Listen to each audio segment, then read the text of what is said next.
Things had not been going much better for tomatoes in early America, where, even without the ghosts of Hippocrates and Galen bad-mouthing them, they were believed to be poisonous by some of the population and merely disliked by the rest. The horticulturalist labeled them odious and repelling-smelling berries. An errant humbug, the Florida agriculturist concluded in 1836. American farmer conceded that even though the initial taste may be disagreeable, don't worry, you get used to the unpleasantness as you keep eating the revolting things. Ralph Waldo Emerson spoke for most of his fellow New Englanders when he declared tomatoes an acquired taste. But it was Joseph T. Buckingham, editor of the Boston Courier, who got in the last word in 1834, calling them the mere fungus of an offensive plant which one cannot touch without an immediate application of soap and water with an infusion of eau de cologne to sweeten the hand. Tomatoes, the twin brothers to soured and putrescent potato balls, deliver us, O ye caterers of luxuries, ye gods and goddesses of the science of cookery, deliver us from tomatoes.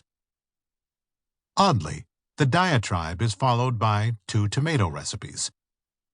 Despite the colony's proximity to Mexico, the first tomatoes likely arrived through a circuitous route involving 2 transatlantic trips, from Mexico to Spain and back to America, where they were grown in the Spanish settlements of what are today Georgia and the Carolinas.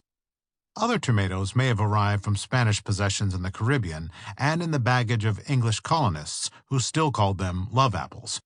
Although, seeing as how tomatoes were even slower to gain acceptance in England than in Italy and Spain, remaining quite unpopular well into the 1700s, one wonders why English settlers would have included, among their prized possessions on this one-way journey, tomato seeds.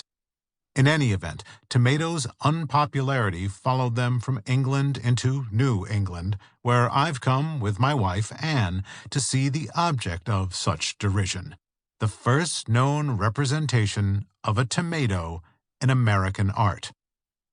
Raphael Peale, the eldest son of the famous portraitist Charles Wilson Peale, Raphael's brothers, all trained to be painters, were named Rembrandt, Titian, and Rubens, was one of the very first still-life artists in America, and so his still life with fruit and vegetables, hanging without ceremony in a small gallery in the Wadsworth Atheneum Museum of Art in Hartford, Connecticut, is one of the earliest still lifes in America. And there, front and center, is a red, ripe tomato. Looks like a brandy wine, Anne says. I'm about to object that this misshapen, bulbous fruit looks like nothing of the kind, when I realize that she means it looks like one of my malformed Brandywine tomatoes. Point taken. Or maybe a red pepper, she adds, noting the ribbed, bumpy shoulders that rise well above the stem. Now we're getting warmer. Some early art scholars have in fact mistaken it for the wrong nightshade. But more than anything, it bears a striking resemblance to the tomato on the frieze framing the cathedral doors in Pisa, meaning that 200 years after its introduction to Europe, the tomato is still a ribbed, segmented fruit that looks very little like the modern version. But that's not all that catches my attention. What, I ask Aaron Monroe, a curator at the museum, is a tomato doing sharing a canvas with grapes, a peach, and 3 carrots, all commonly enjoyed fruits and vegetables? Peale was a Philadelphian, and thus unlikely to be dining on a tomato in 1795 when the wall text indicates it was painted. Now that's interesting, she says, flipping through some notes, because since we've had this painting in our collection, 1942, it appears we've adjusted the date slightly. In our early findings, it was believed to have been maybe 1810 at the earliest, but I see that one of my predecessors has adjusted that to 1795. What? Admittedly, I don't know a Peale, P-E-A-L-E, from a Peel, P-E-E-L, from a Peale, P-E-A-L.